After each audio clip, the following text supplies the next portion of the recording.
Kevin Durant traded from the Brooklyn Nets to the Phoenix Suns. It's a rumor that's been going on for a while now that Durant could end up in Phoenix, and the trade rumors have been going on even before this season of Durant. I've lost track of how long it has been since they've been talking about Durant leaving the Nets and heading elsewhere, possibly back to the Warriors. And then this season, the Suns became a very popular name, and the Suns pulled it off. Congratulations to the Suns. They have Kevin Durant. Now, Durant is one of the greatest talents to ever come in the NBA. He is like cheating. And that's no disrespect. That's not an insult.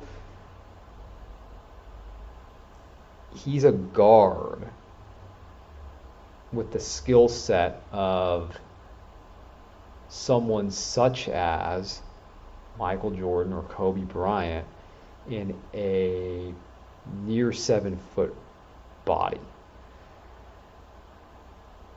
And we know his story. He was drafted by the Sonics, then they became the Thunder. He had great success, but never was able to get over the top and go all the way.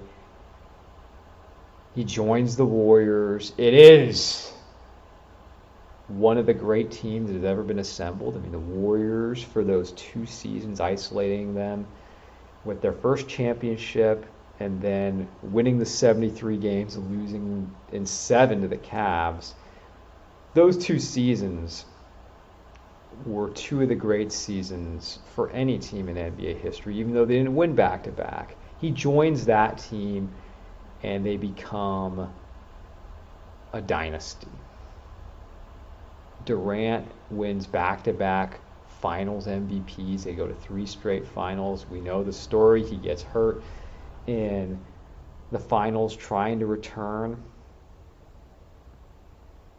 And then after what took place there, he decides he wants to go his own way. He wants his own team. He doesn't want to be remembered as being Curry's sidekick. Durant's very difficult to understand. He's quite an enigma. He just can't be happy. He's a guy who can't be happy. In my opinion, he had it all in Golden State. Curry deferred to Durant. How many all-time greats would do that when it was his team? He deferred and really allowed Durant to play his game, and he really took the role in many ways of sidekick and let Durant take center stage. But it wasn't good enough for Durant, and he's just so sensitive.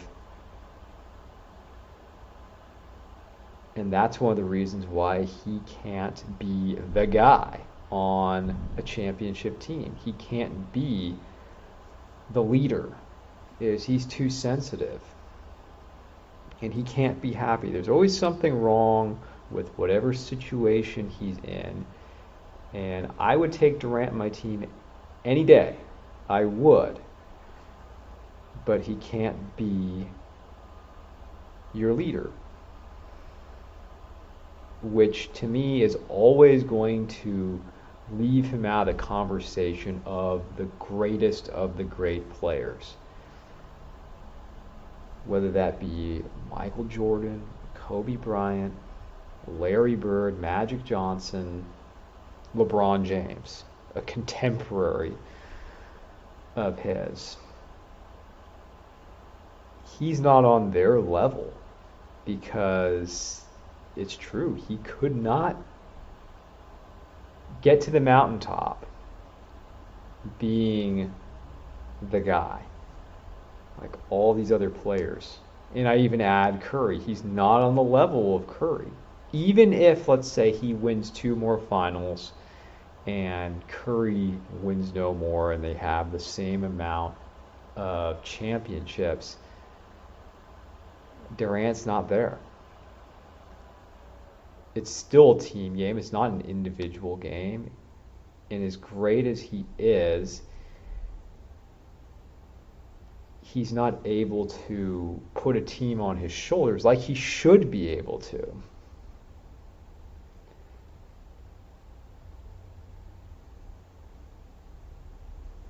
And he goes from the Nets, and let me just say this about the Nets in Brooklyn.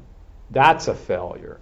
Basketball in Brooklyn has been a failure. And they are forced to trade Durant. I mean, they already trade Kyrie Irving. They trade Durant. I mean, that's the thing. He had Kyrie Irving, and he had James Harden. And then those guys wanted out. That says something about Durant. And I'm not saying those guys don't have their problems. And we know especially about Kyrie Irving. But these were apparently the players he wanted to play with.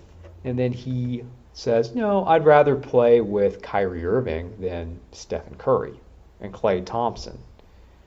Okay, I can give him a little bit of a pass on Draymond Green. But then no situation's going to be perfect. And he's in a place where all they do is win. And players get their touches.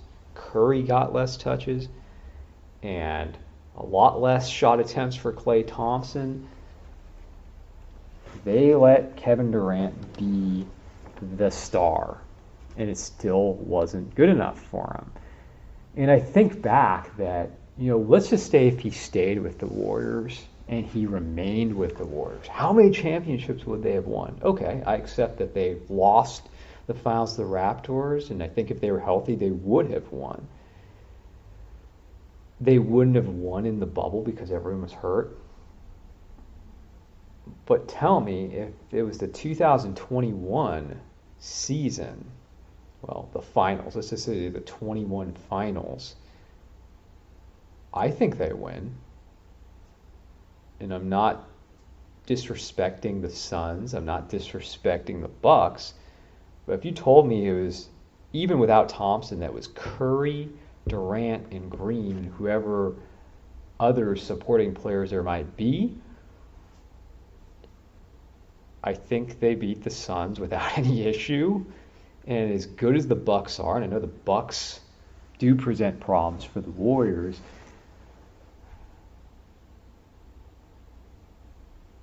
we saw that the Nets pushed. That one season, the Nets battled the Bucks.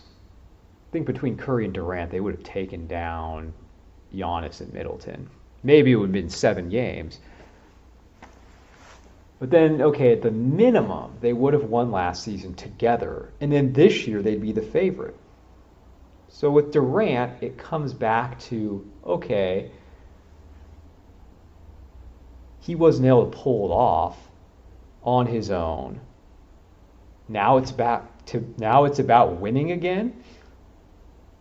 And he looks foolish. He does, because he left the perfect opportunity, and he left either 1 or 2 titles on the table that were there with the Warriors. And now the Suns, they're the favorite. That's what everyone's saying now. They are the favorite in at least the West.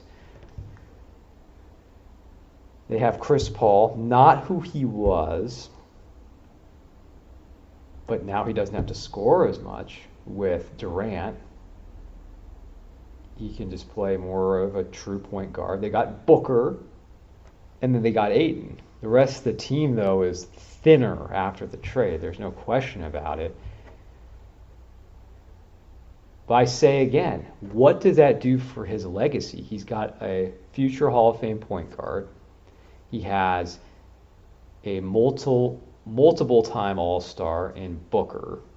Ayton has blossomed into close to a top 5 center in the NBA. I mean, he's not Jokic, he's not Embiid,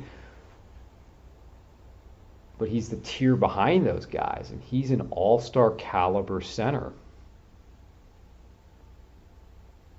It still is the same problem for Durant, though. He has these great players around him. And he should win. They should at least reach the finals. with that team. But again, can Chris Paul stay healthy? I don't know. Even if he wins, it doesn't add much to the legacy to Durant because he was not able to do it as he wanted to.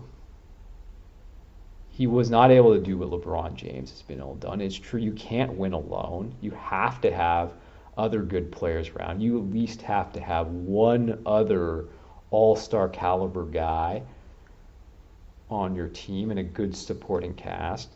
But this is not as strong as the Warriors, but this is a great supporting cast. Like I said, Paul, he's a Hall of Famer. Top 10 point guard of all time. Booker, he probably ends up being a Hall of Fame player himself. And then you've got a great center in Ayton. I mean, you tell me, does this, if Durant's able to win a championship with the Suns, what does this really do for him? To me, not a lot. And the winner out of all this is the Suns because they've never won. They've never won a championship, and every single team in the league wants Kevin Durant. I mean, of course they do. The question is whether they'll get it done or not. I'll take Durant, the team with Durant, and take my chances. But this does give the Suns the best opportunity to win a finals that they've had. But can they get through the Nuggets? We'll see. Can they get through the East? We'll see. But the NBA really stole the spotlight from the NFL this week with the Super Bowl on Sunday, and everyone's talking about the NBA between LeBron James breaking the all-time scoring record of Kareem Abdul-Jabbar's and all that happened and took place during the trade deadline, headlined by Durant. Oh, right, the Super Bowl's on Sunday. Well, I'll get back into Football Zone, and we'll return to the NBA in a few weeks.